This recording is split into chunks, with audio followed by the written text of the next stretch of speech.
We don't walk into the party and go, guess what, everybody? I got laid off and my dog died. No!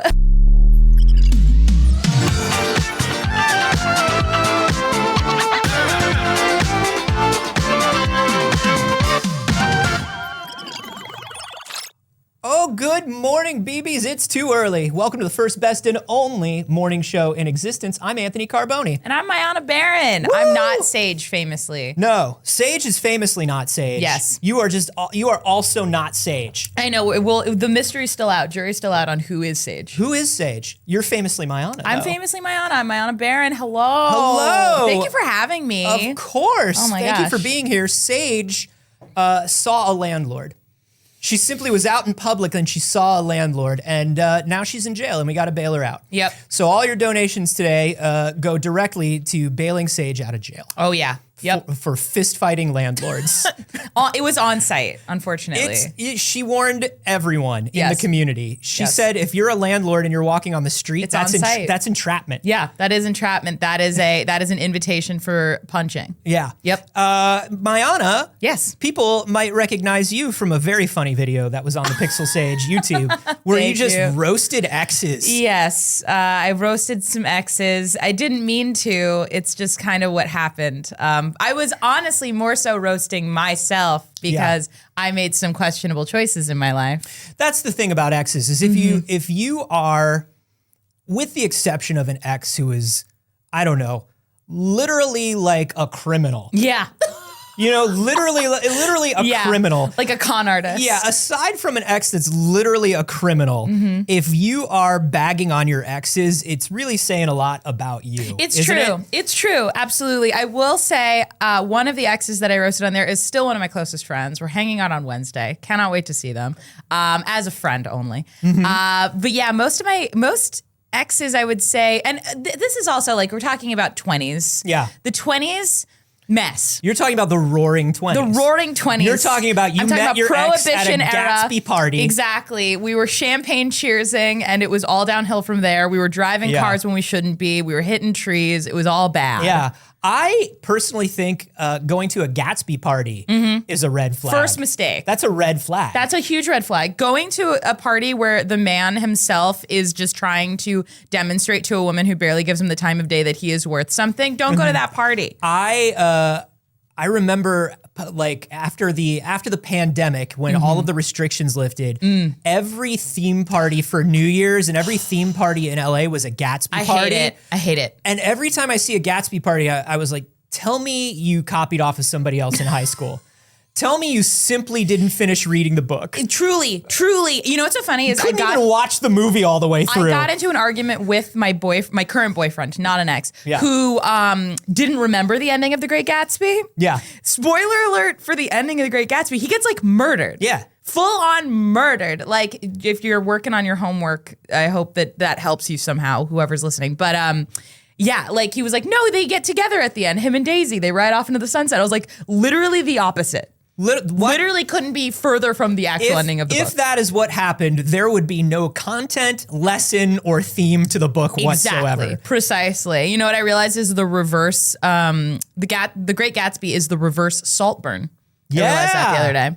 Yeah, it really is. Yeah. Hey, Alex, Great Gatsby or Saltburn? Oh, I have not seen Saltburn yet. Okay. But I am a big fan of Great Gatsby. I actually considered getting the Gatsby eyes as a tattoo. it's a great, evocative imagery. It's amazing. Yes, How I'm many really into people it. do you know that have the classic like Gatsby or did have the classic Gatsby with the eyes cover on the shirt? I did want that shirt so bad. I wanted that for a very long time. It's such a sick shirt. It's such a sick shirt, but now it's too done. I think every book nerd goes through their I want to wear book covers like band t-shirts. I read books. I listen to music. Yeah. I play video games. I go to City. Yeah. I go to City. I've been there. This is an all New York show. It's an all New York show right now. Long Island know represent. That's right. With two-thirds of us are Strong Island representing. Strong Island strong. Strong Island. Well, I don't know about real New Yorkers then. Yeah. Wow. Sorry. No, we're bridge and tunnel. Alex can't talk to us. He's not allowed. Oh my God. I love it. He's We're not allowed. gatekeeping the city. That's right. This is great. Well, Mayana, thank you for being here. Happy to be here. It's actually very important that you're here because among the many things we're going to talk about today, we've got a lot of stuff. It's the Switch's birthday. You don't want to know how old the Switch is, but we're going to tell you. We're going to tell you. It's unfortunate. We've got some news about Dune, about SpongeBob, surprisingly, and some other stuff. But we have a lot about Final Fantasy VII. Yes. And I'll tell you what. Tell me what. It's good that you're here. Yes. Because this is not I'm not going to say it's an anti-Final Fantasy show. We're definitely not that, but we're not a Final Fantasy super fan show. I love Final Fantasy. It's the Final Fantasy VI is my favorite game of all time. Yeah. Second only to Dragon Quest VIII. Wow. I love Final Fantasy. I love Square Enix. I started with Kingdom Hearts, the gateway drug for all mixed race black nerds. And then I learned about Final Fantasy through that. And then I was all in on Final Fantasy. I started with 10-2 because I'm unwell. Yo, can I tell you what? Tell me what. 10-2 is best Final Fantasy. 10-2 fucks so hard. 10-2 is the best Final Fantasy. It's so good. I love it so much. Dress Spheres Yo. is the best leveling and skill system in any Final Fantasy game. So good. It's Sailor Moon, but for fighting for real. It's so great. All the cinematics are so great. I love Payne's giant sword mech thing. Oh, it's amazing. It's so good. The fact that they just go around on a space tour bus. Space tour bus. It's Charlie's Angels. It's very good. It's Charlie's Angels. The soundtrack's incredible. I think it's 10-2 for me and then 15. So I only like the Final Fantasies that nobody else likes and that are weird. I mean, they're all weird. They're all weird, That's but I the best mean part. weird for a Final Fantasy in that like this doesn't really follow what a Final Fantasy is. What in your mind as a non-Final Fantasy fan is the Final Fantasy game? Like what are the tropes of the Final Fantasy game? God, well, I mean it has a lot to do. I mean, horrible protag. Yes. Just horrible, sulky protag. Okay. Who is surrounded by the cooler characters. Who's blonde? Yeah. Yeah, a lot of times. Usually blonde. A lot Not of times. always, but sometimes blonde. But you know, it's the standard story of, I mean, even Final Fantasy 15 has the standard story of you know, one empire against another. Exactly. And but the way they told it was completely different. Yes, the road trip. It's just a magical boy road trip. We're hanging out with the boys. Dudes rock road trip. Yeah, magical car boys road trip. Magical car boys road trip. Maybe they kiss. I don't know. They don't kiss. They don't. They don't. They There's don't. not I even wish any- they would. They but they don't. they actually try as hard as they can to remove all tension from that situation.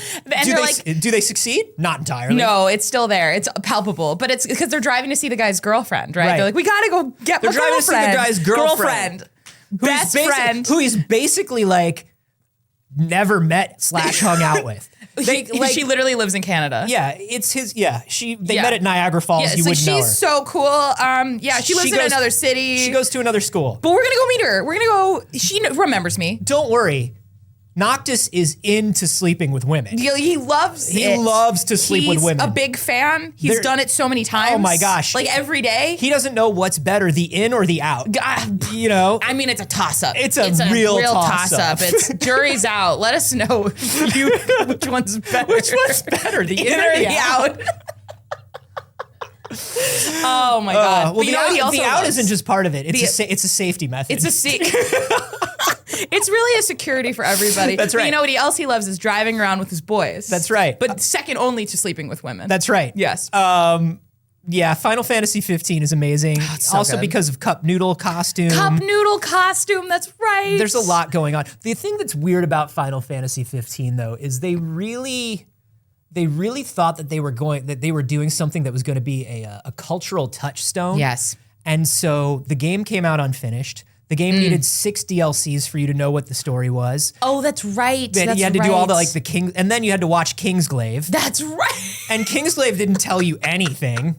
Kingsglaive was like my the God. anime based on Final Fantasy 15, but also was just the story part. Yes. Because they forgot to put the story part in the game.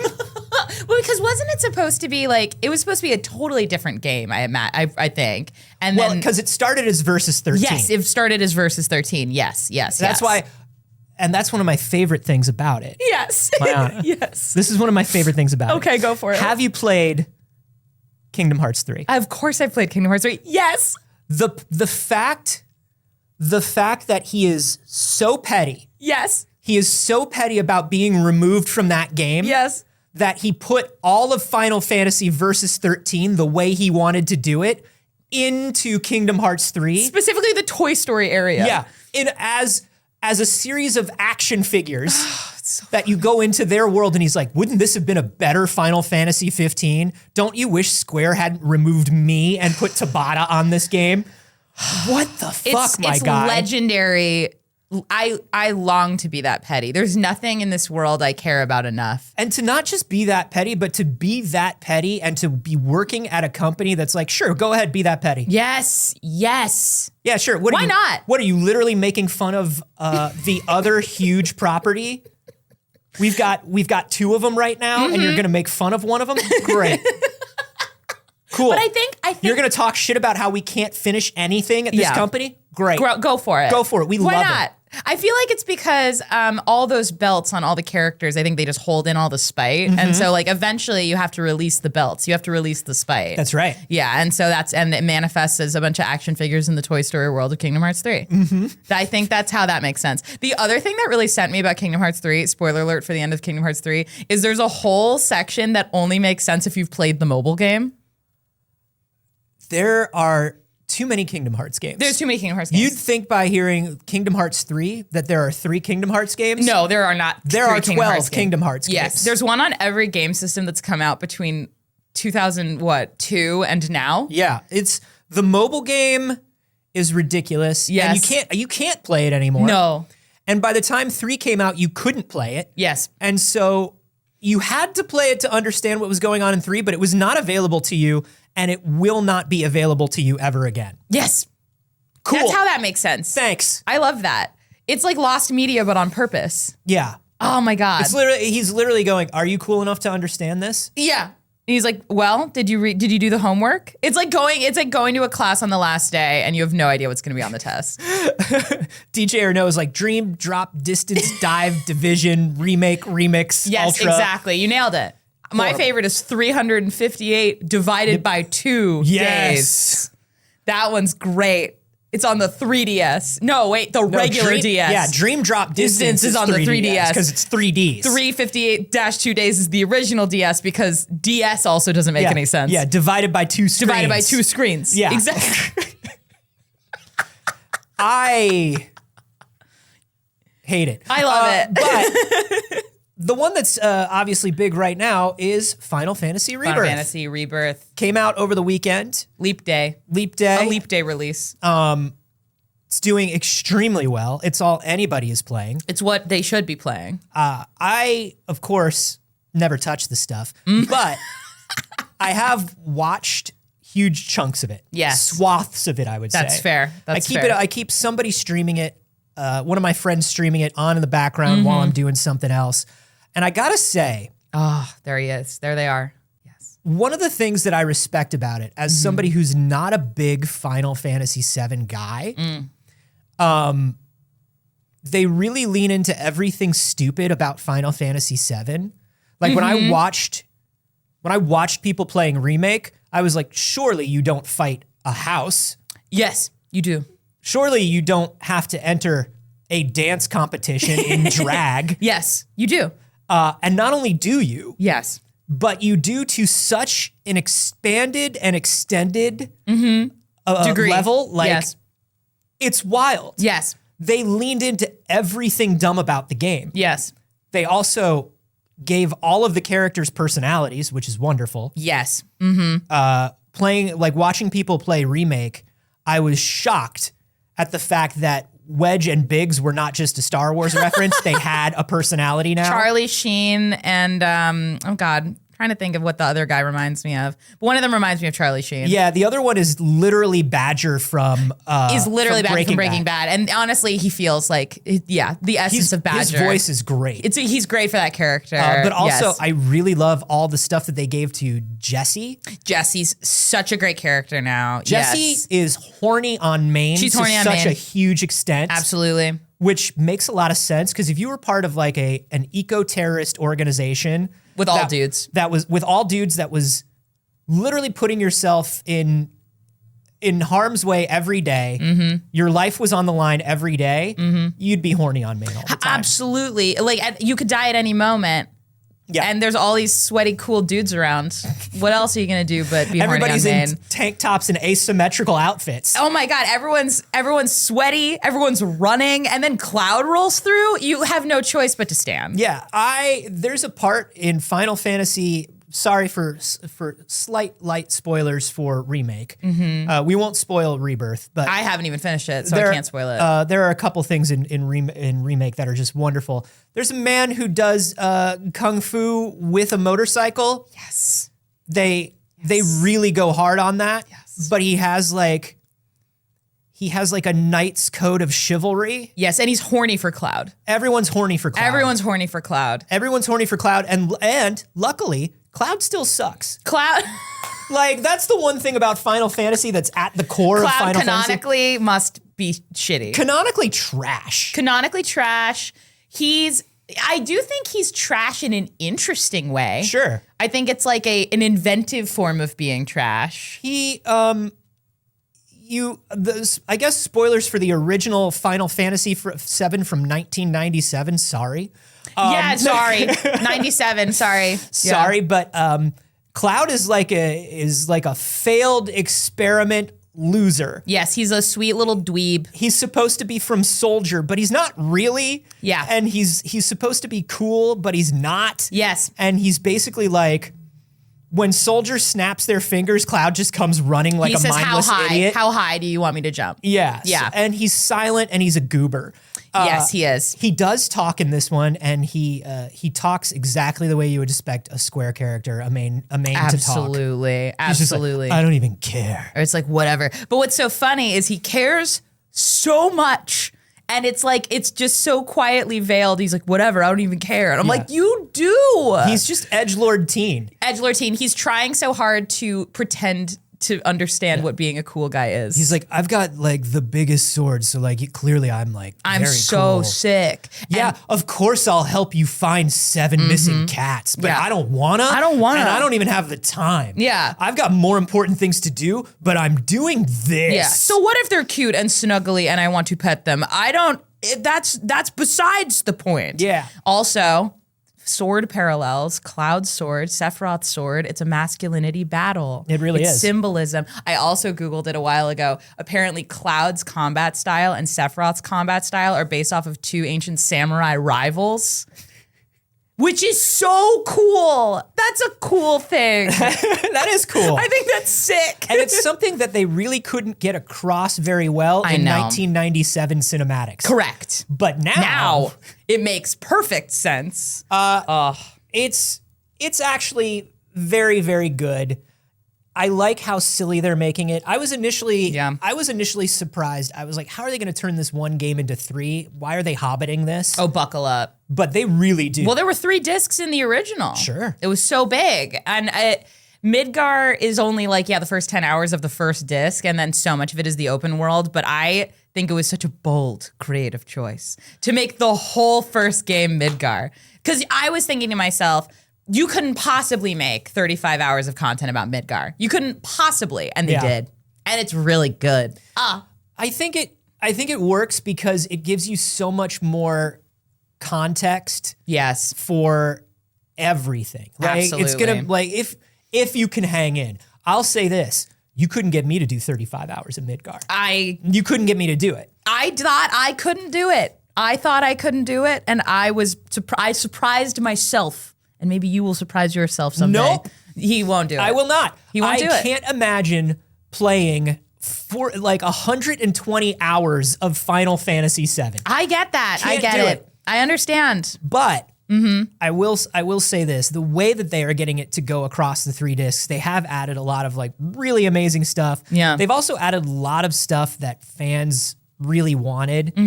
Cloud in the original game goes on a date. Yes. He goes on a date. A date. Un date. And he's bad at it Yes. because he sucks. Because he's Cloud. But in this game, the date can be with any number of people that it couldn't be with Yes. in the original game. Yes. They're really going through and doing all the things that people wished they could do in the original. Absolutely. And I gotta respect that. Absolutely. And I love that the dates, as far as I know, there's like different context around them. So like some of the relationships are not romantic, but it's like you bond and you deepen this friendship, which was one of my other favorite games is Tales of Symphonia, where you can like romance any of the characters, but like they're very different relationships. Like who you leave the game with, it could be like a deep friendship. It's so great. I think of that in terms of Persona, like Persona. Oh my God, I love Persona. I always think about the S-Link. Yes, the S-Link is so good. Where it's like you could go for ultimate romance or you could leave with a best friend. The homies. And honestly, 9 times out of 10, the game is way easier and more fun if you just stick to the homies. Absolutely. That's Persona trying to tell you something about life. It is trying to tell you something about life. Oh my God. But I got to say the options for Cloud in this one. I don't know what all the options are because, like I said, I won't play this. I think I do. I can tell you. But certainly there's a lot more time spent with Tifa and Aerith and Jessie than there was in the original. And my stars, if you were into like the late 90s, Y2K was all about Tifa Lockhart. Yes.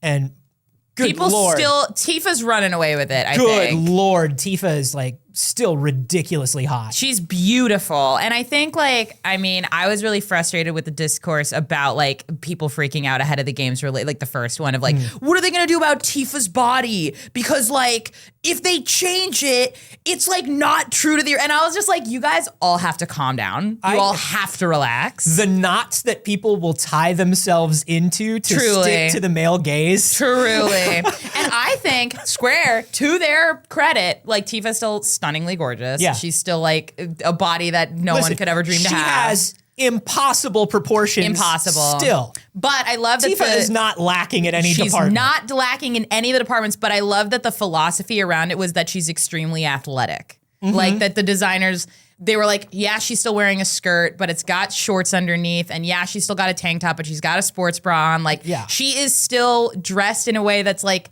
obviously very attractive, but it's like a sporty kind of attractive, which is a take. It's at least a perspective. It's not just hot girl tank top 90s vibes. Because in the first one, all you got about really her personality and her character through her visual design was sparring gloves. Punch, kick. She's got sparring gloves Kick, and like punch. big boots. Yeah. And so you're just like, I said boots. So yes, boots.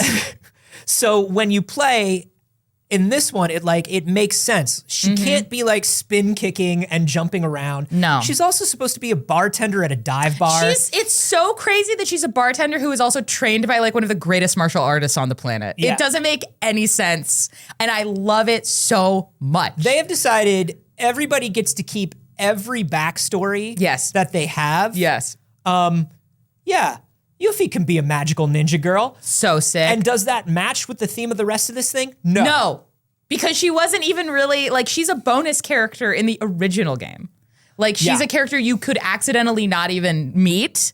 And then also, Vincent Valentine is straight up from a different game. Like Vincent Valentine is a gun-wielding vampire. That is a guy from Castlevania who stumbled upon this game by accident and then got stuck and couldn't get out. One of the reasons I tried so hard to like Vincent Valentine and like Final Fantasy VII back in the day was because I was such a goth edgelord teen. He's the gothiest boy. That I loved Vincent Valentine. He's so sick. And he is also totally optional. Yes, you cannot meet him, which is crazy to me. He's played by Matt Mercer in the new one. Represent. So and he's great. He's amazing. He got his own game back in the day based on the strength of his character design alone. The Dirge of Cerberus? The Dirge of Berber. Which I did play. I tried. The Gerber. And it was Square attempting to make a cover shooter in the PS2 era because they were worried that Western games were coming to eat their lunch. Yes. Number one, they were right. They were at Number the time. two, yes. They could not make a cover shooter. No, they could not. Dirge of Cerberus. Surge of Gerberus. Was an awful game. It's not good. Just a slog. Yes. And then they re-released it for the PSP where That's right. where you lose one analog stick in a cover shooter.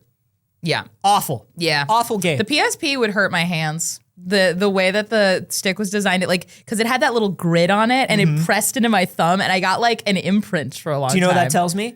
You're one of those people where when you get emotional in a game, you like grip. Yeah, it's true. Have you ever had where you're sleeping or you're about to fall asleep and your thumbs are still like twitching?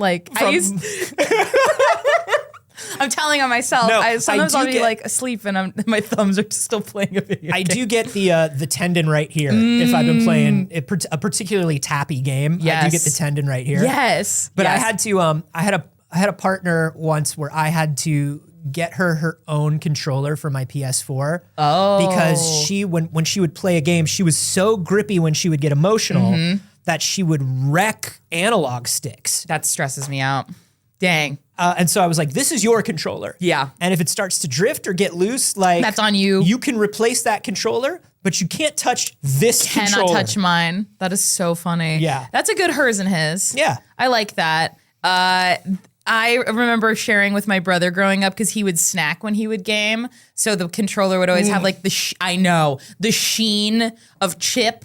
And I had to I would bring like Clorox wipes and I was like, I cannot have the sheen of chip when I play. You start to get that worn, shiny spot. Exactly. It makes me so upset. It's Please gross. use chopsticks when you game, Please, folks. game responsibly. Yeah, game responsibly.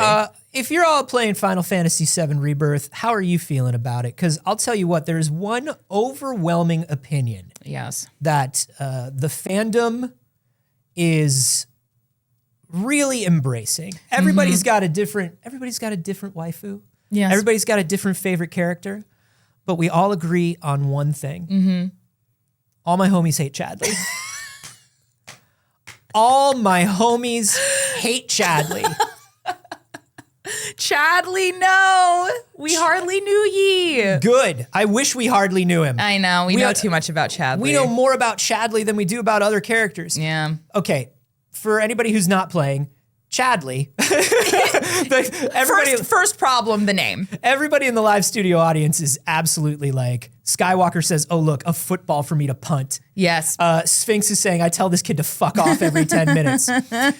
Chadley in Final Fantasy Remake is a new character. He's basically a little android boy. Yes. And he loves data. He loves data. Data daddy. Oh, he wants data so badly. Daddy data. He loves data. He wants to gather data. He wants to share data. Yeah. And basically, he's a cool idea. Yes, it's a good concept. Yeah. It's a good pitch on paper. He's made by an evil character, a mad scientist that you meet in the game later on. And he's created by this character.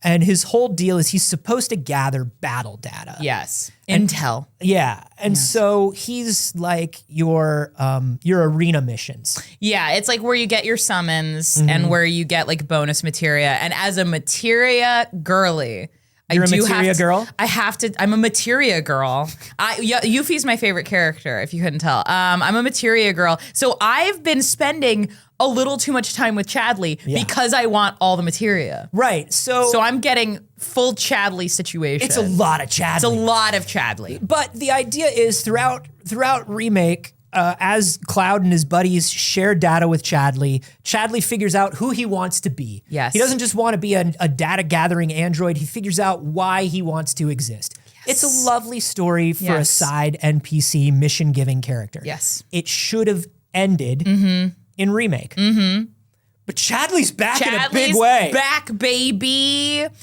Okay, so Chadley's super annoying. He's got a very confounding style situation. He's got like a Google Glass monocle. He's got a side bandana. Yes. He's got a boy, like what could affectionately be referred to as like Boy Scout chic. Yeah, he really does look like a a Japanese elementary school kid. He really has looks that like sort of uniform. Are you lost? Yeah. It's like, where's your mom? But I ask you, It's like he's like a character on that Netflix show about the kids who go off on their own in Japan. The ones who who are old enough to run errands. Yeah, they're like walking around. They're 5, and they're like, I hope I get all the oranges. Yeah, he wants to get all the oranges. But my question to you is, if instead you don't have Chadley, like, how do you get your summons? I don't care. That's okay. All right. I don't care. That's fair. That's fair. Here's the thing, Mayana, you're a writer. I am a writer. By trade. I am. This is true. You write for games. You write for animation. Yes, thank you. So you understand. Yes. You could simply write another way in the second game. You absolutely could. You absolutely could. They added, because they have... Chadley could give you summons. Chadley could give you summons. But if summons are a mix of technology and magic, couldn't you get them from anyone else? The other thing, too, is they added the summons being technology. Summons, like, either were materia that you would just stumble upon, or they were monsters you would fight that then you, like, acquire, I believe was how it worked in 7. It's Or they were, how it works they in were other games. gods you would summon that you had, like, a connection to. Yeah, it's like they were kind of, like, not as plot focused unless you're playing 10-2, Right. where they are such a good part of the plot. So good. But, like, what was interesting was they added... I love the idea in Final Fantasy VII of the potion vending machine. I love the idea that potions are an energy drink. And now they have the folio vending machine, which is next to the potion vending machine. Why not just do like a battle intel vending machine, and then you just have 3 vending machines? Right. And then Chadley's not there. Yeah, and then you don't have to talk to Chadley. You go off into you're in the vast wide overworld. But now. yes, you're out in the great wide yonder. You could meet any number of strange wanderers Absolutely. and nomads who have a summon, and you could trade battle data for their It's so summon. true, yeah. You could do literally anything, but Yes. instead you have a gun telephone that summons the robot boy. Telephone. It's yes. a gun telephone. It's a gun telephone, and of course, I have the speaker on because I love it, where the controller is talking to you. You're getting double Chadley? I'm getting double Chadley. I do love the immersion aspect. I wish it wasn't Chadley. There's also this other addition that they added, which is Chadley has this female... I don't know if it's like an extension of Chadley or just another person in the machine with him named Mai. And Chadley thinks that Mai is annoying. So he'll be like, shut up, Mai, you're being annoying. Wow. I know. It's like, do you know that friend that you allow to hang out with you because you know that they have some stuff, they're going through it. Yes. And they're unfortunately pretty annoying. Yes. And then they bring their friend that they consider to be the annoying one. Yes. And you're looking at them and you're like, okay, number one, you need to be nicer to them. 100%. And number two, like both of you are right. Both of you need to shut the fuck up. I agree so hard. I stand by the thing that like when I'm talking to a friend and they are talking about the person they hate, it's usually the things that they hate about that friend Yes. that I hate about the person telling me about it. It's the psychological concept of the shadow. It's the dark mirror. You will become your shadow. Yes, you will, and you identify in other people the things that are bad about you. Yes. Yes. He is the worst. He's the dark mirror. Chadley's the dark mirror of all of us. So you're like, okay, well, if I don't want to get every summon, I probably don't have to talk to him very much. No, false. Incorrect. No, that was true in Final Fantasy Remake. Yep. In Final Fantasy Rebirth, because of the gun phone, Yes, he's there. if you need to know anything about anything, He's the one. and this sort of makes sense, right? Because he's the data intel gatherer. guy. But here's the thing. You get so much more time with other characters now. Mm-hmm. When you meet other characters, like they all have bigger personalities, bigger stories, much more context. Couldn't you tell the robot boy to simply shut the fuck up? And if you like, hey, if you're in the area by the lab where you find Red 13, couldn't Red 13 tell you about where they're from? Absolutely. Couldn't Vincent Valentine tell you about where he's from? Yuffie could tell you about where she's from. Because here's the other thing about Chadley. He hasn't ever left Midgar. So how does he have all of this battle data about these places he's never been? You're literally finding excuses to add Chadley. They love Chadley. I honestly picture it, and I say this as a Jar Jar lover. Go off. I picture this as George Lucas literally just going, but we could put more Jar Jar in here. I think people are really going to identify with Jar Jar. Jar Jar's the key to all of this. Yeah, I think people are going to go nuts for Jar Jar. We should really add more Jar Jar. More Jar Jar. People are going to want it all the time. Yeah, if you're of a certain age, it's like how Family Matters became a show about Steve Urkel. Chadley is Steve Urkel. And he's Urkeling Final Fantasy VII. But Urkel did end up kind of weirdly becoming the protagonist of Family Matters. Does that mean Chadley's secretly the protagonist of Final Fantasy VII Part 3? Yeah, Disc 3 is the Chadley disc. Oh my God. Disc 3 is all Chadley all the time. All my homies hate Chadley. It's so bad. Sorry, Chadley. People are saying it sounds like he was designed to be very hateable, divisive. I don't think so. I think they thought he was going to be a cute little guy. I think like most shows or media, comics, whatever it is where the little guy is there. The little guy. They really think you're going to love the little guy. But the thing is, the little guy in Final Fantasy VII are the chocobos. That's the little guy. You've got chocobos. Moogle. You've got Moogles. You got Cactar. You've got Kate Sith. Kate Sith. Kate Shish. Shish. Shishish. The Banshees of Inisharn. Yeah, whoever can do the Irish pronunciation for it. I believe it's Kate Sith. I believe they released the pronunciation. They did say it's Kate Sith. Kate Sith. Yeah. There are like 8 different ways people say it. Dirge of Cerber.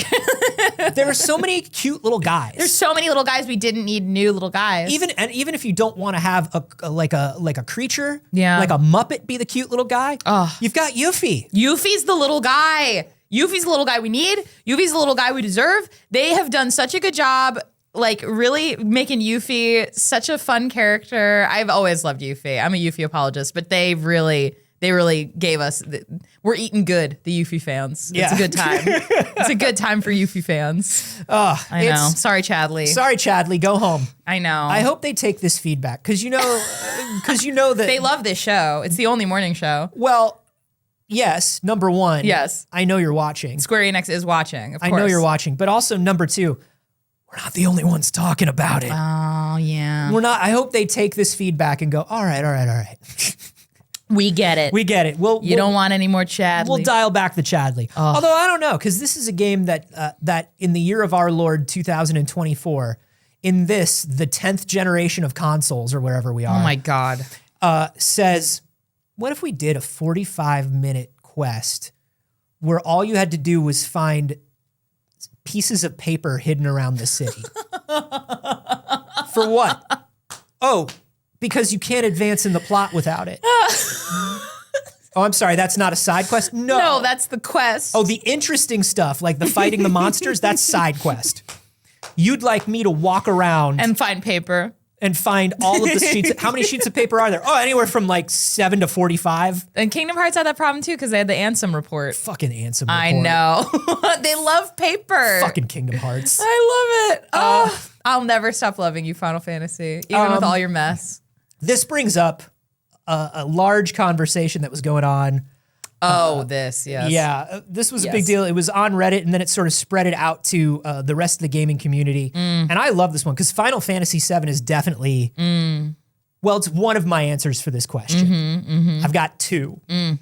But this question is, what is your I did not care for the Godfather of video games? This is like a reference to a Family Guy gag where they're drowning and they're all confessing things, their darkest confessions. And Peter says, I did not care for the Godfather. It's such a good TikTok sound. Yeah. I've heard it so many times.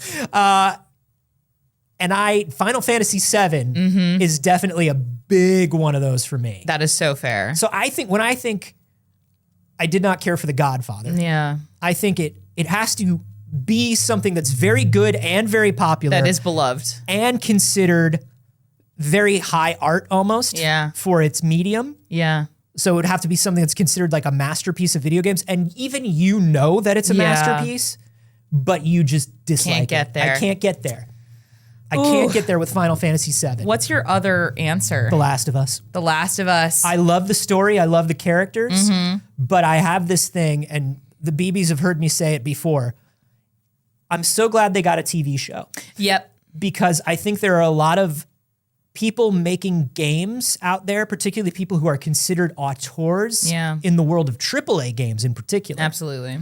Who really just want to be filmmakers. Yeah, I think, that's fair. That's astute. Every time I see Ken Levine announce another game, I'm just like I saw like when the trailer for Judas came out, you know, Judas from the maker of BioShock. I'm like, Ken, baby, make a movie. Make a movie. You clearly want to make a movie. Yeah. You know? I think BioShock is up there for me. And I love Garrus, but I've tried playing Mass Effect and I think I just love Garrus. Yes. I think I just love Garrus and I don't love Mass Effect as a game. The first one was so garbage to play. I didn't play the first one. I started with 2 and I was trying and I couldn't get there. The gameplay's really hard for me. Yeah. I am also one of those people where I couldn't get all the way through it. I respect the hell out of it. Yeah. I do want to kiss Garrus. Garrus is so great. Do you know who else I really wanted to kiss? Who? That they don't let you? In the first one, there's the large slug man.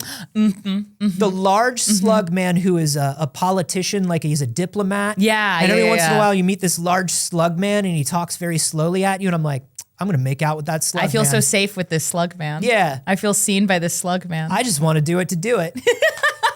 I just want to do it to say that I did. But I kissed the slug man. Do you play as a female shepherd or a male shepherd? Oh, please. It's all Jen all the way down. All Jen. It's all Jennifer all the way down. I love her. She is brilliant. And this is no shade to friend of the show, Mark Meir. Love Mark Who Meir. I also love. And Very talented. Gives an amazing performance as Shepard. But Jennifer Hale. But Jennifer Hale. Jennifer Hale. That was really like, because she had been all over games at that point already. Yes. But that was really like the first like real meaty thing that I heard her get to take the lead on. Absolutely. And she just crushed. Yeah. She ran away with it. And Mark is amazing in everything he does, but you know, it's like how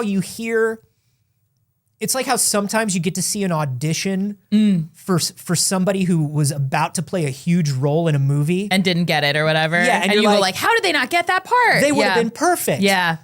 And it's just like, no, there's one person who just dialed into it. Yeah.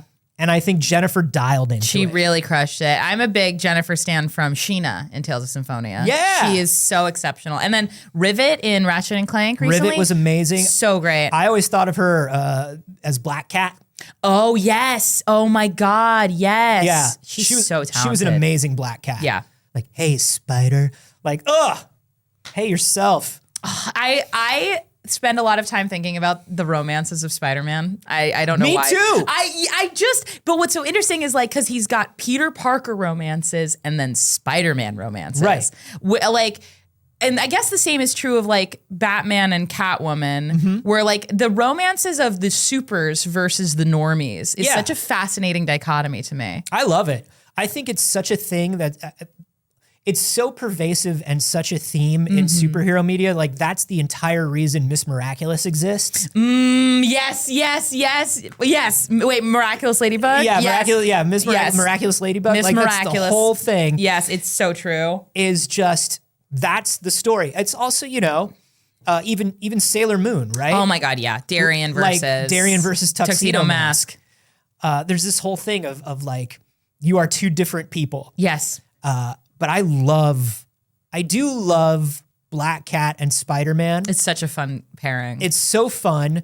I do like that Mary Jane and Felicia are cool now. Like they're tight. Yes. Which is good because the whole the Black Cat hating Mary Jane was just so it was like that real late 90s, early 2000s girl power, but we also hate each other. Yeah. And like, it's tear each other down to build each other up. Final Fantasy VII did that kind of too, but I think it's kind of nice how Tifa and Aerith are like buds.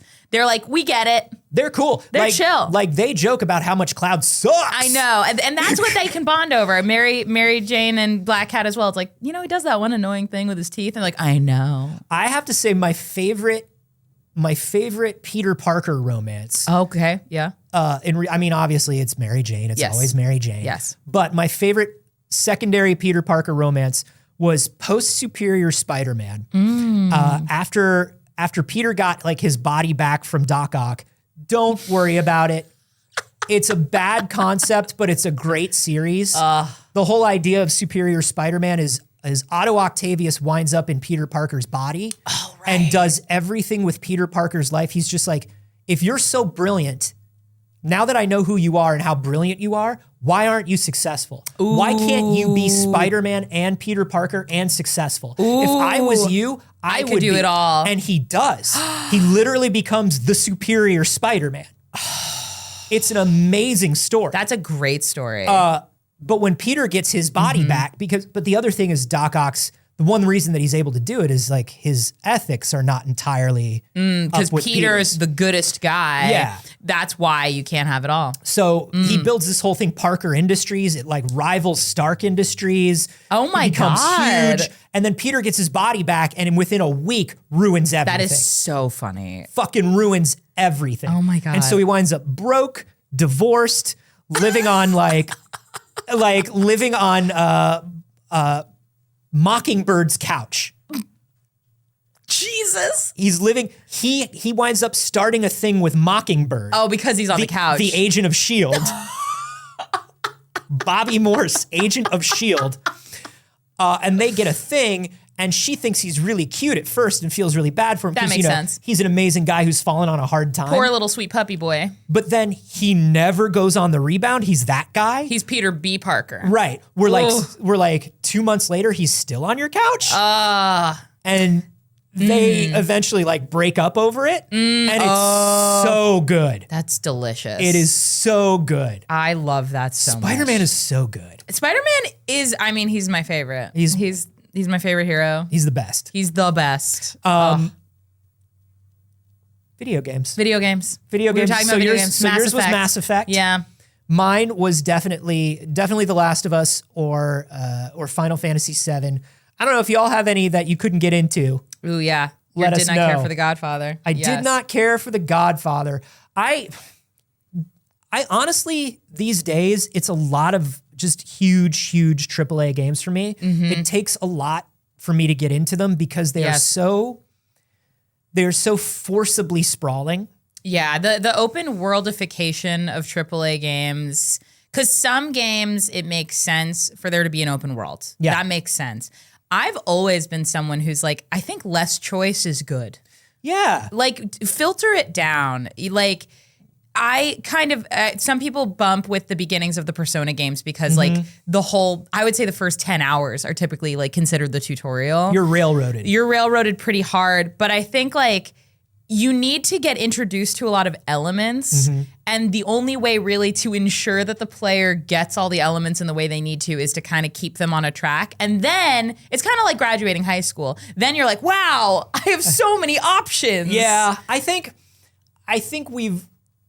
there is a way in game design, and we've certainly learned it, where you can do that, but you can do it in a way that's almost like the 1, 2, 3, 4 of Nintendo, where Nintendo has this thing where if you play Mario levels, it's a good Mario level introduces a concept, gets you good at the concept, gives you a twist on the concept, and then ends by putting that concept in with other concepts you've learned. Yeah. So every good Mario level does that. Oh, wow. And if you watch through a Mario level, you'll see it. Yeah. And I think you can do that with tutorializing any game. That's fair. That's totally fair. And the particularly like, I think of it as like 6th, 7th gen, like PS2, PS3, Western games, and then Japanese games like to this day still do a lot of it, which is like the first 10 hours are the railroad. Yeah. I don't think you have to do that as much. Yeah. But I do think you're right in that open world games, not every game needs to be open. Open world these days is like back in the day when they would put on the back of an RPG 60 hours of gameplay. Right. And if a game didn't have 60 hours of gameplay, it's like I'm not paying for it. I won't buy it. Yeah. And it's like, why? You don't want it to be 60 hours. You're going to get bored. Or it's like I'm increasingly like, as I'm a full grown adult, I don't have as much free time, and I actually find myself drawn to much more contained narrative experiences now as a result. in terms of games that I think are a little bit open world but have a good tutorial system, have you ever played Dark Cloud 2? Yeah. I love that they have basically video instructions. So at any point, if you don't know a concept, you can click on a little video inside the game and it'll explain it to you again. Yeah. And then it takes you through the steps. But it's like, so if I want to know about crafting, I can learn that when it's time for me to learn that. When I don't know something, I'll just look it up. Exactly. I'll just look it up, put it in there. It's almost like character action games will do for your combos and stuff. Yes, where yes. I bought a move in Devil May Cry and I forgot how to do that move. So I'll just go to the moves list. Yes. Just if you give me like a list of the things that I can do. Now, obviously, sometimes the game has to remind you because it's not just that you don't know how to do something, it's you forget that you can. Or like, it won't come up for a while, or it's a very specific use case for a mechanic. Yeah. But somebody mentioned The Witcher, and I feel similarly. Like The Witcher 3, I wish that I could love it as much as other people do. And I like the characters. I like the world. I even like the gameplay. Like The Witcher 3 really modernized The Witcher. Like if you try to play 1 and 2, it's rough. Interesting. Okay. But I hate opening a map and seeing 100 things on my map. Yes. And everybody's like, but you can turn them off. I was like, that's not what it's about. It's about the idea that I have 100 things to do. Yeah. That I have and some of those quests are going to be something that you're like not good at, that presumably has like the good gear associated with it that you're going to have to get good at. And there is like an appeal to like mastering a challenge. But I also think that it's like sometimes it can feel like an insurmountable, like a to-do list, like chores. It can be really, really rough. And it's, I don't know. And then when you have 100 of those things going on, yes, if you walk away from the game for a day, you come back and you go, oh God, where was I? I forgot. Yeah. Which of these things are, because you're always in the middle of 3 50-step quests. Yep. And I don't understand why is this the meta? Why is this AAA games right now? Like somebody brought up Red Dead 2. Yeah. I feel that way about Red Dead 2. I also feel like Red Dead 2 controls very awkwardly in a way that I do not like. It's got that old school GTA cover gunplay where you're like, I'm trying to aim and like. I have a hard time with aiming in general in games. And if that's the core interaction, I tend to fall off those games. Yeah. I liked LA Noire because you could skip the combat sections. Yeah, LA Noire was cool because it was doing its own thing. Yeah. It was like a really interesting, like, can we shove an adventure game into this? Yeah, and like character. Yeah, like just, all the narrative stuff that they added. It was great. Somebody says, Ascend in Tears of the Kingdom, I teleported out of the first 10 wells that I fell into. That's so funny. Tears of the Kingdom, I gotta say, as a huge Zelda guy, I keep bouncing off of it. I still haven't finished it. I did finish it. I powered through, but I didn't like 100% it or like get through all the shrines or any of that. But I did want to get to the end because I felt like it was important that I do so. Yeah. Because I didn't finish Breath of the Wild. Now I did, and not only did I finish it, I did all the post game. Like I have hundreds of hours. Like I love Breath of the Wild. I couldn't do Breath of the Wild. Really? I couldn't do it.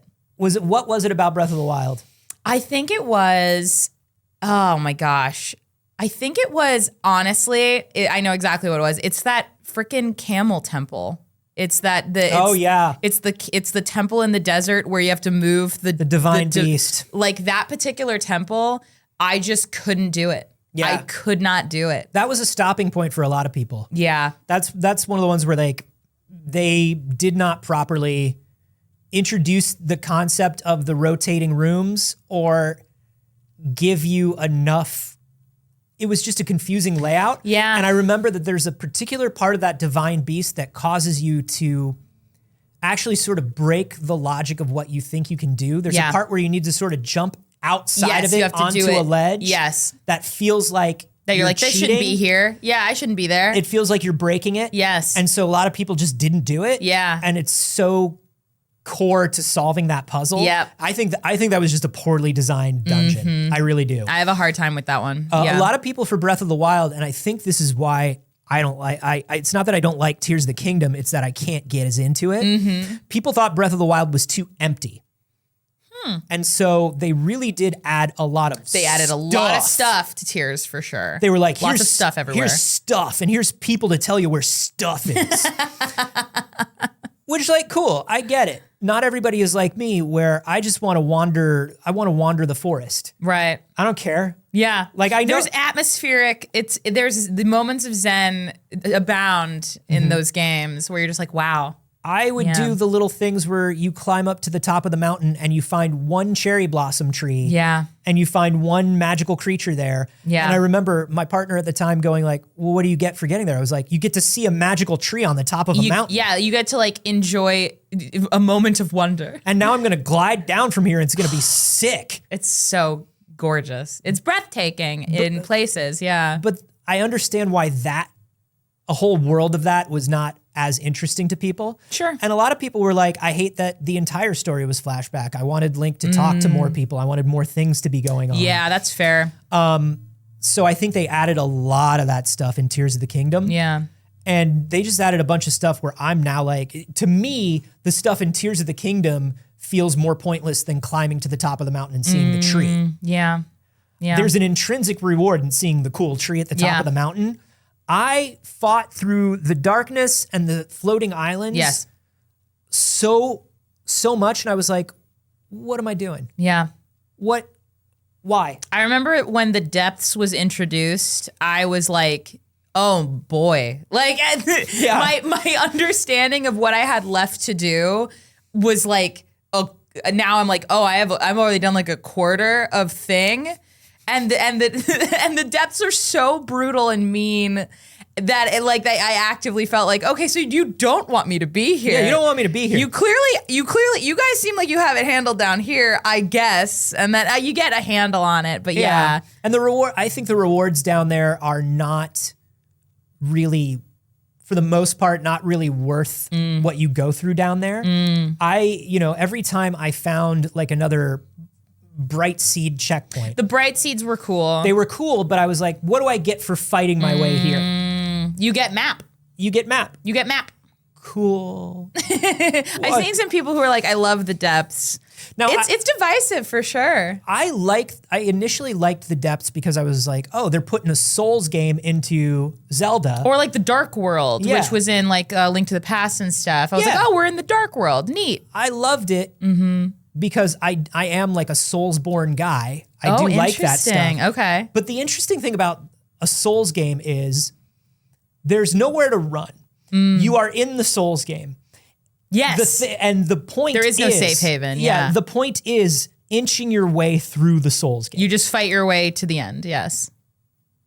I'll just ascend and go play the real game. Yeah. Because the real game is actually up there. Except for the part that's literally in the depths, which I was That's like, it. you're making me go here?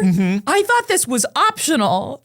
You're forcing me down here? It was a little ridiculous. And then I think, I think one of the cool things about the depths is like every time you find one of those seed checkpoints, there's a shrine in the overworld. Yes. So that's cool. That's nice. If you couldn't find your way to I'm a like, shrine, I'm so stuck. Yeah. you could get you do a get good like sense of it. a little bit of a reward, but it's not enough because, baby, that game's about just climbing and building ramps. Yeah. That's the other thing. I'm not a builder. Me either. I'm not a crafter. I'm in not that way. a crafter. I would give my controller to Brian sometimes. I'd be like, can you make this car? I cannot make this car. I have a dragon girlfriend I need to save. I do not want to build a car out of sticks for this person. My right beloved now. is out there. I cannot be building a fire hydrant right now. Yeah, no, it's and then it's really funny because all of the puzzles, and this is one of the things that was brilliant about Breath of the Wild, is so many people were like, I cheated on this shrine in Breath of the Wild. I'm like, no, you didn't. That's how it was. Like, it's freedom. Yeah. That's the point. Yeah. The game wants you to figure it out however you want to figure it out. They knew you were going to do it. Yeah. Between Ascend and the building of a simple ramp.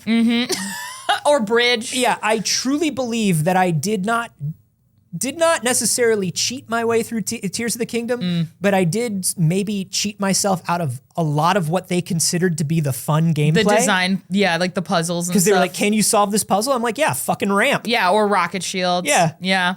Can you solve this puzzle? Yeah, I can solve this puzzle. Is stick. It's stick. You want me to walk rock. across plank.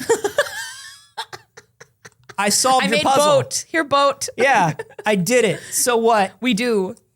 So funny. One of the things about Tears of the Kingdom as well that a lot of people were talking about is that it really is starting to burst the Switch at the seams. Yes. Yes. It is, the Switch is showing its age. And if you're wondering what that age is, everybody, I'm not wondering. over the No. weekend, No. the Nintendo Switch turned 7 years old. 7 years old. That's like a kid who's got like a hobby. That's like a kid with interests. Yeah. That's like when you go over to your nephew's house and he's like, I'm into dinosaurs. Yeah. And I know them really well. That's a 7-year-old. I have to go to the 2nd grade. I have a backpack I have with a homework now. character on it Yeah. that I have opinions about. Right. That's how old the Switch is. That's I how old can't. the Switch is. Ooh. Oh, the Switch has been around since I was still friends with my cousin. Says Brit JK. When your best friend is your cousin. I don't talk to that guy no more. Yeah. No, our parents we drifted apart. Yeah, my parents used to just bring me over to her house. I moved to Indiana. Yeah. And we said we'd write, but we don't write. I don't want to write. Oh, boy. 7 years. 7 years old. 11,000 games on the eShop, Oh my God. which Oh my God. I think says a lot about the quality of the eShop. But I know there's some times where I'll just stumble upon the eShop and I'll be like, what wonders might I find? And it's like Chef Murder 4. And I'm like, what? And it's like some point and click game that Yeah. they ported over. And you know, I haven't played Chef Murders 1 through 3, so And I'm so gonna be lost. I'm not gonna know what's going on. I don't know if these chefs are my friends, if I need to get vengeance on these chefs. Yeah. Like, It is. There's a lot of mobile game. There's a lot of hidden object game. hidden object game, escape room game. Oh yeah. Love escape room game. Oh, they sure do, and they love to put escape room game in the title. Yes, escape the room 4, escape the hospital Yeah. 7, Escape the Room 4, escape room game, mystery, friend game for friends. friend game for friends, friend game for son and daughter. Yeah. And you're like, ooh, both. Oh my gosh. Just really using those mobile store, those Android store tactics yeah. to try to get to the front of the Switch store. Legends of Legendary. You're Yeah. like, ooh, that sounds double legendary. I love my Switch so much. It's a great system. It's an amazing system. yeah. Here's what's so funny. They still haven't said a word about the Switch 2. I know everyone's taught I hear whispers. Yeah. People be like, well, the Switch 2, and I'm like, what are you talking about? Like, We know that according to like literally every source, we were supposed to hear something about it this month okay. because Nintendo wanted to release it for the holidays this year. Oh yeah, so get everybody hype and yeah. But unfortunately, apparently now the new rumor is component shortages still. Oh wow, from the pandemic still. Also because Nintendo uses those NVIDIA Tegra chips and they use specialized Tegra chips because nobody else uses those chips anymore. Interesting. So like NVIDIA has to make this particular chip for Nintendo. Whoa. And so now the theory is that we are going to get it next spring to summer, Okay. which would put it like in line With the new generation of the other guys, you think? I don't know about that. I don't think we're going to see like a PS5 or Xbox Series. I don't think we're going to see like a mid-generation refresh in that way, the way we did last generation. Yeah. Cuz people still they still couldn't get their hands on these consoles. I fought tooth and nail for my PlayStation 5. Yeah. It was intense.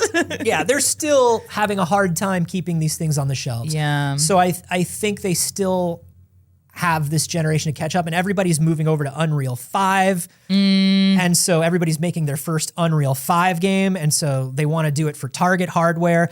I think the reason a Switch 2 release in the spring makes sense is because the Switch was released in the spring. It was released with Breath of the Wild in March of 2017, Oh my gosh. which Oh was my gosh. 7 years ago.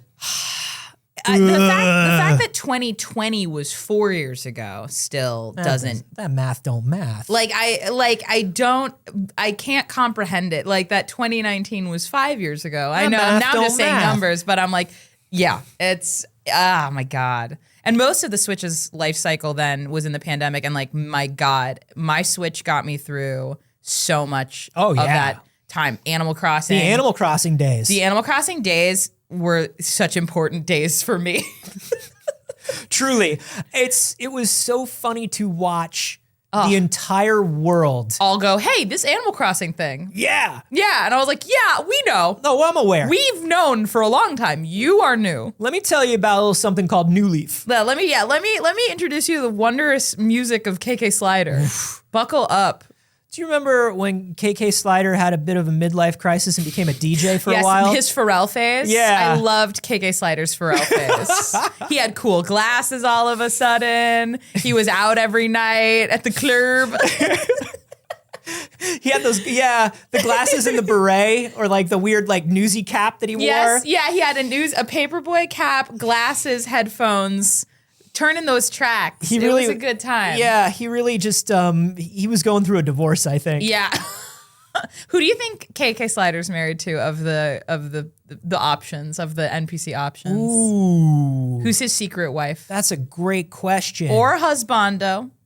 It has to be somebody who acts like a hippie, like they don't have or care about money or possessions. And is flaky as hell because they can afford to be, because they're married to the KK Slider. the only famous recording musician artist in the world of Animal Crossing. You know who I think it could be is that poodle who does your hair. Yeah. Because she's just like, I'm just doing hair for free. I'm just doing hair for free out here in the woods. It's just something that I love. I just love, changing it up. Yes, that's a good one. Yeah, that's could be her. Somebody's saying Blathers. The Deer Boy. Oh, Blathers. Definitely Isabel. I would say Isabel, but I think Isabel, I feel like it would be like a K-pop drama where she's too sweet and he's too serious. Yeah. She cares about her job too much. Yeah, she works too hard.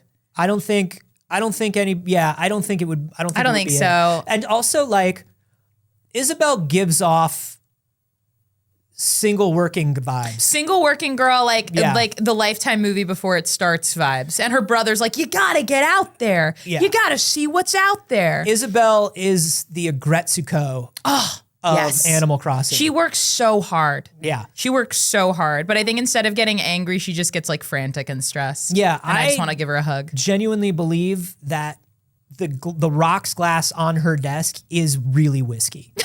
I think that Isabel works at City Hall. She's a hardworking lady for the government. She's literally the only person doing anything. Tom Nook is like, if you want to renovate your house, I renovate Yeah, house. Tom Nook like pulls the strings as far as business. Yeah, but she's like the mayor, de facto mayor, essentially. Yeah, because you're not doing anything. Because the turtle mayor's chilling. He's retired. He's retired. You're supposed to be the mayor. Yeah. You're catching bugs in a net.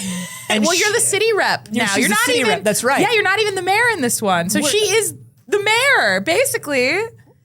Dude, it's lawless. It's lawless time. Dude, I think Tortimer it has gotten dementia and she's covering. I think she's worked for him for so long. Yes, and she's like, I know how this works. I can cover. And she's just like, it's easier for me to run the whole city than it is to get somebody new in here. Get somebody elected, yes. And I'll have to I'll have to learn how they do things. They'll have to learn how the city runs. Yeah.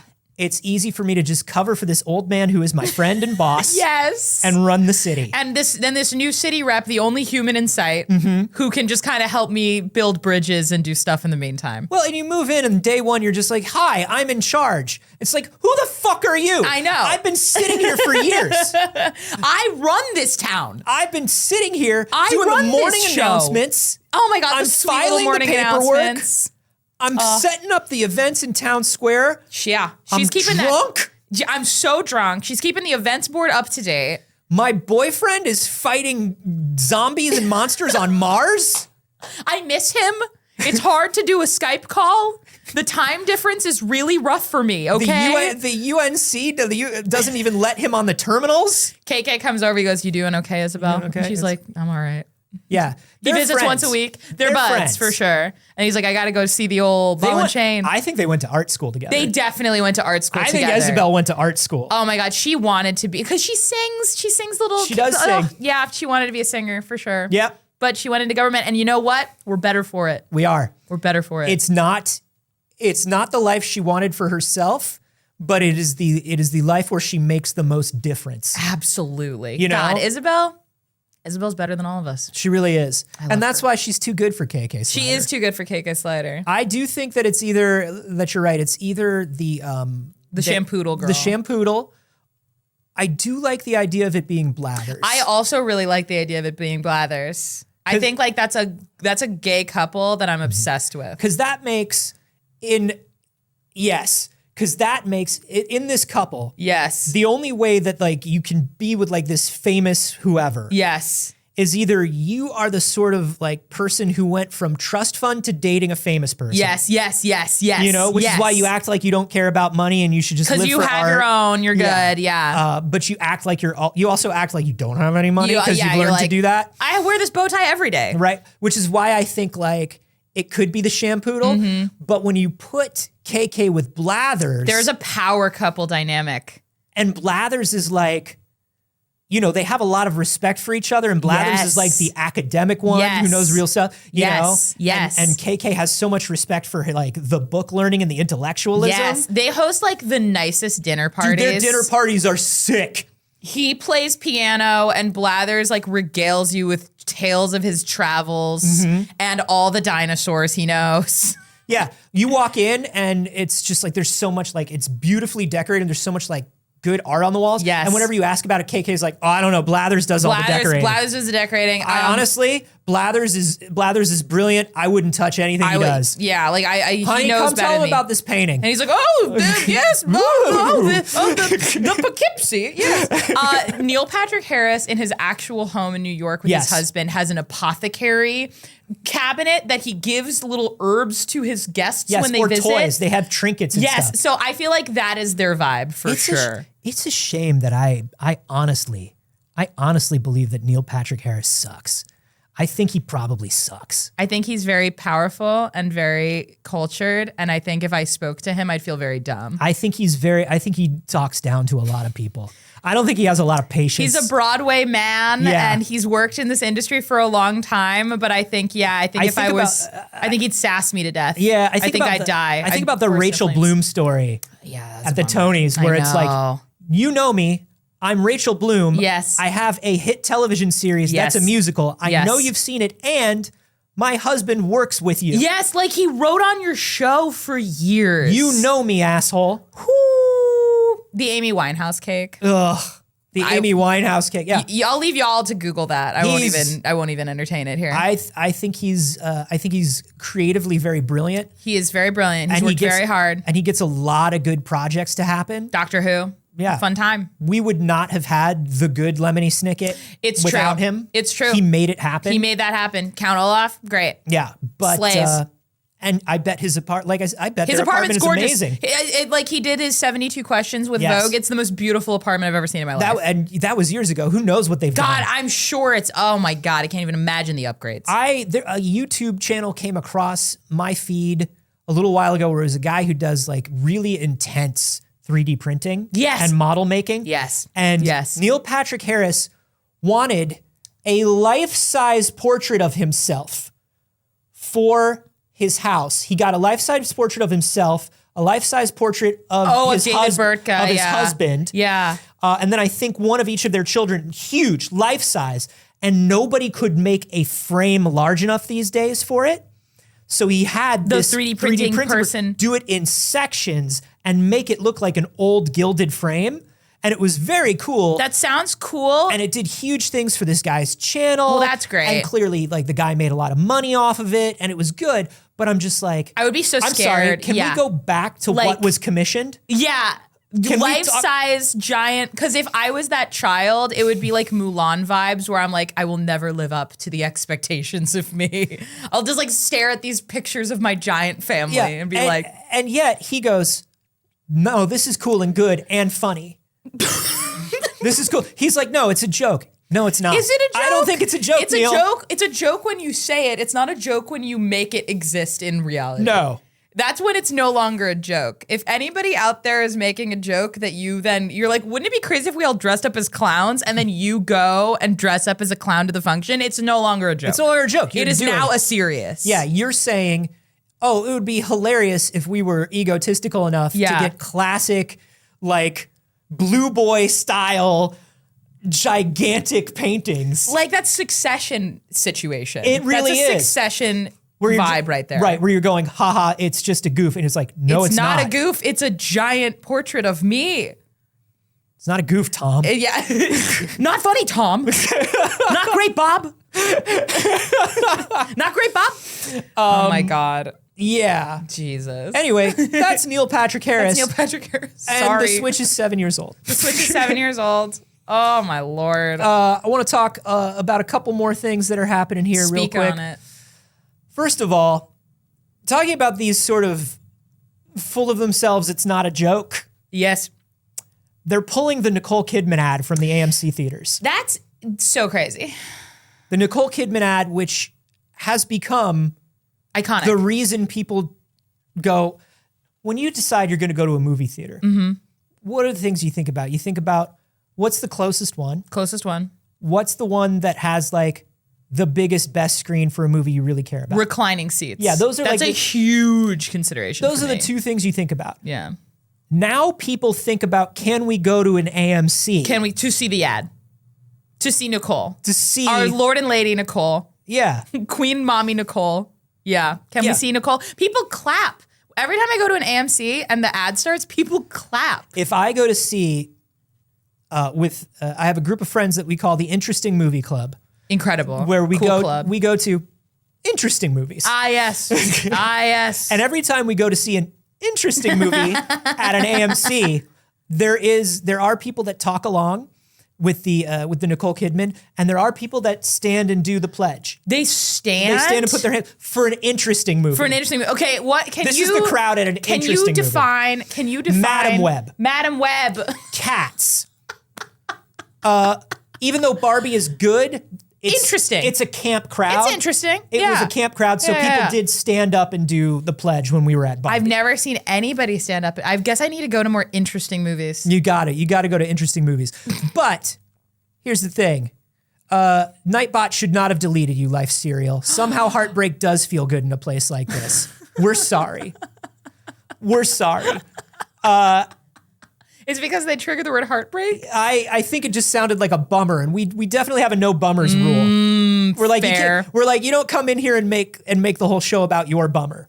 Real. That's real. That's a good boundary to set. It's a good boundary to set. Boundaries king. We have a lovely community, and we do love to talk with you, and we do love to help each other out, and we do that on the Discord. But we don't come into a whole ass show and do our bummer. Yeah, that's for after the show. We don't. We don't walk into the party and go, guess what, everybody? I got laid off and my dog died. No, no. Oh, happy birthday, Dave. Dude, who the fuck invited this guy? Dude, and then he invited his even more annoying friend. I am sad and I don't like anybody here, and also I'm smarter than all of you. Help me find battle data. Yeah. These guys suck. These guys really suck. Do you want to go?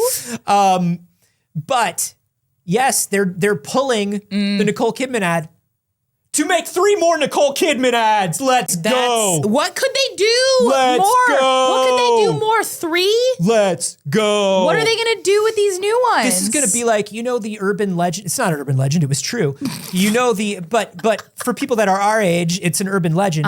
If you went to see the movie Clue in theaters, you did not get all 3 endings back to back. Oh. Every theater got a different ending. That's insane. So you would talk to your friends, did you see saw it? Clue? Yeah.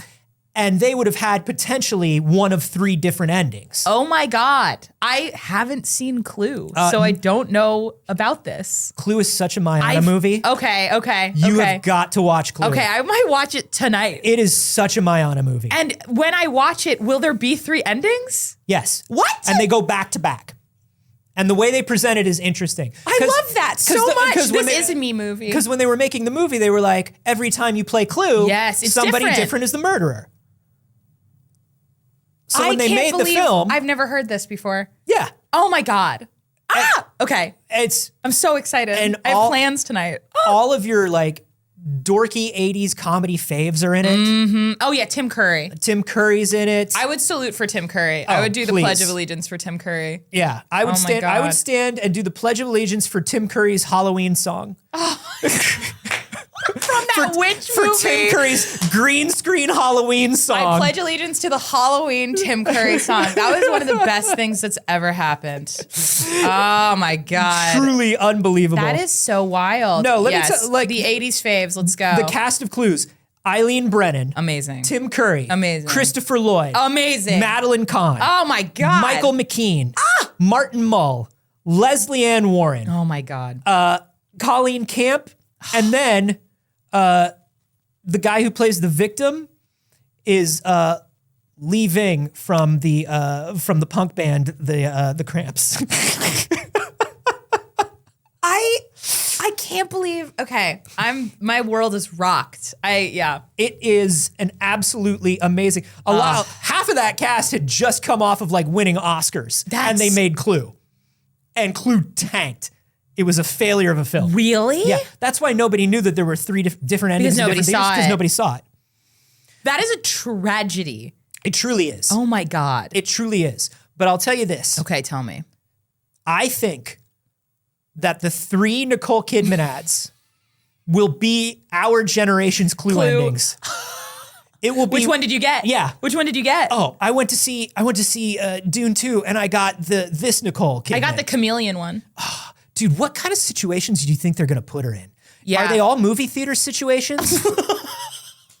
Is she in the movie? Is she at the theater? Yeah. Is she in a film? Is she on a set? What is she doing? Is she out in the world? Because when I think of this Nicole Kidman ad, it gives me the original one. I think it gives me the vibe of like Korean like coffee ads. Yeah. Like, yes. Like the sad girl in the rain. Yes. It's like a mood piece. Yeah. Can I pitch you one of my 3 Nicole Kidman ads? Please. She gets up from having seen a movie that made heartbreak feel good in a place like this, and she goes to leave, but then she leaves and she's inside the AMC again. And then she tries to leave again and she's inside the AMC again. Oh. And it begins a Severance style loop, and the ads are her trying to escape the AMC. Now, number 1, I love it. Thank you. Number 2, and this is just me devil's advocating. Please devil's advocate me. Because when we're in the room, I just want you to know what I think they're going to say. So you're prepared. Yeah, okay, yeah, prepare me. Yeah, this is good feedback. Yeah. If she's trying to escape the AMC, how does that help us sell the AMC theater experience? I'm so glad you asked. So what we discover in the AMC is all of the other people who have also been trapped in the AMC. I'm thinking Hugh Jackman. Sure. I'm thinking... Is it just Australians? Margot Robbie. Okay, yeah. I'm thinking Taika Waititi if we want to get controversial. Ooh. But what we discover is they actually band together and they build a society inside the AMC. AMC is society. AMC is a metaphor for a community. So we're taking the prison colony of AMC. Correct. And we are turning it into a utopia. A vibrant... Inside... of a gun-free society. A gun-free society of movies. And that is culture. What do you think they're going to say in the room? What do you think they're going to say? I mean, honestly, I love it. I think it's bulletproof. I think money in the bank. Just tell me where you should send the check. Honestly, we live in an AMC society. Mr. Duck Sauce is saying it's the Cube 2 Hypercube of AMC theater ads, which I absolutely love.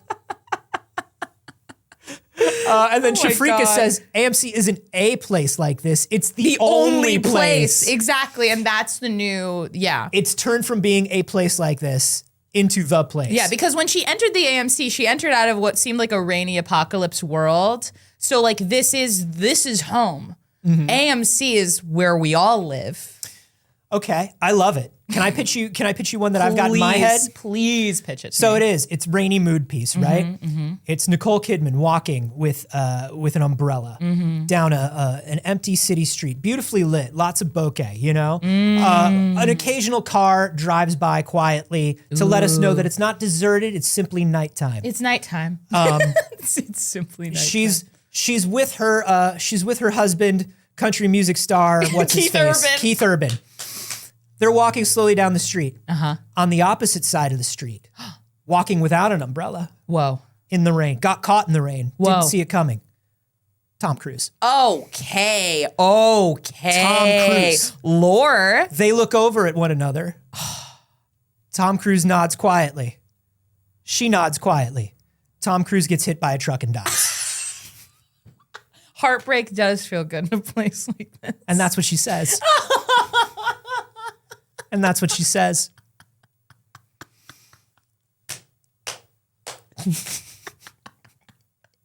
I love it. I don't know. Just tell me where to send the check. I think it's good. I think it's fantastic. And listen, if the studios can pay Tom Cruise to say The Flash is the greatest movie he's ever seen, we can certainly pay him to get hit by a truck in front of his ex. How do you feel about this phenomenon of movies where there will be them in a little studio going, thank you so much for coming out to see this movie before you see the movie? How do you feel about like that thing as well that the people have added now to movies? I don't get it. I don't either. And I also don't understand who it's for. I don't understand who wants it. And I don't understand who feels like, oh, thanks, Tom Cruise, for telling me what I was already about to do. Yeah. Hey, we really want to say thanks to you for coming out to the movie. Do you?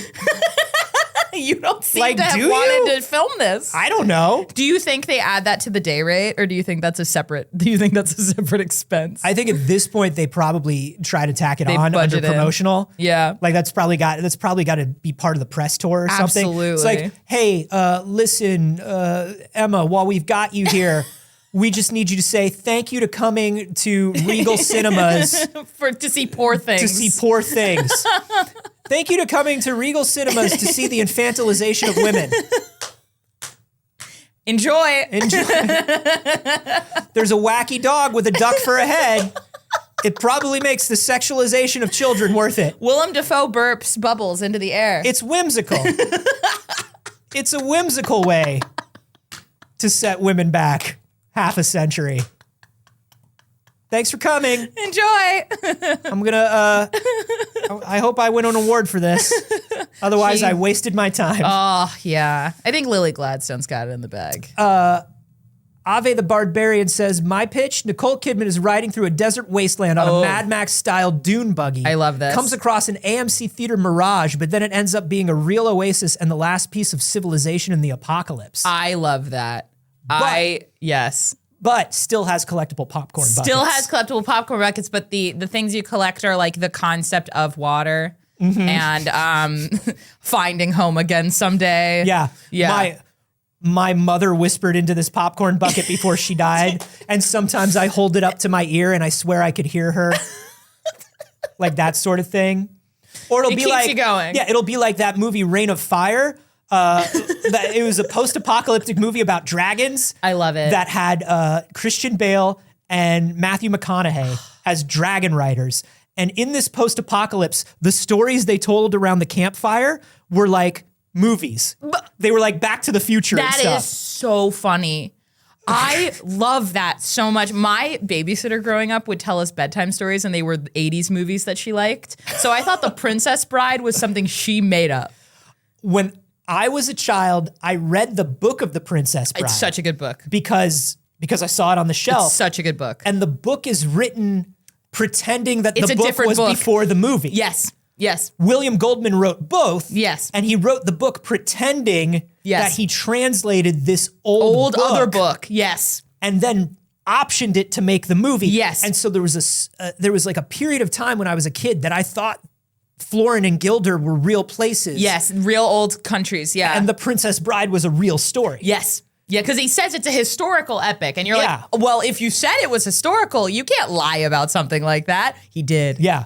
He lied. We didn't have meta narratives then. We believed he lied. If it was said in a book, It was true. It was true. We simply didn't understand what a multiverse was at that time. William Goldman, original MCU. That's right. The William Goldman Cinematic Universe. MGU. The MGU. I love that book so much. Unironically. They should have had Nicole Kidman walk into a Morton Joe's Citadel from Mad Max Fury Road to reveal it's now an AMC theater. Ends with Kidman and Theron giving each other a high five. That is so funny. The book did come out before the movie. Okay. But it's not like a real, but it wasn't real. Yeah, no, it wasn't real. And he also like fictionalizes his own childhood grandfather reading it to him Yes. throughout the book too. It's like 3 lies, all wrapped in a beautiful story. The version of the book that I read had, I guess, a new intro that was about the story of making the book into the movie. Yes. And how he couldn't sell the book Yes.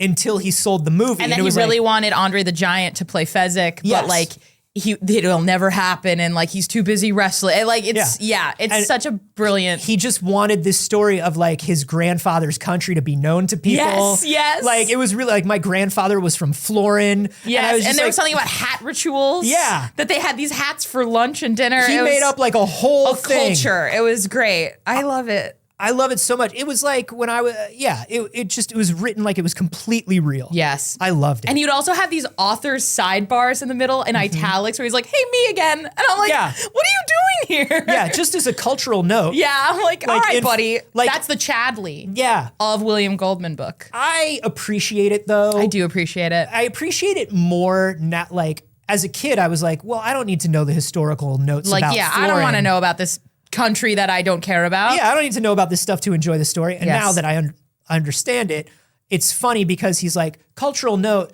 this probably wasn't true. Yes. But it's connected to this thing that they So used we to have do to, in Florida. Exactly. Which is like, Yeah. wow, this is so fun because you're like making up stuff on top of the make-em-ups that I'm already enjoying. Yeah. It's Can I- double make-em-ups. Can I tell you something? Please tell me something. The only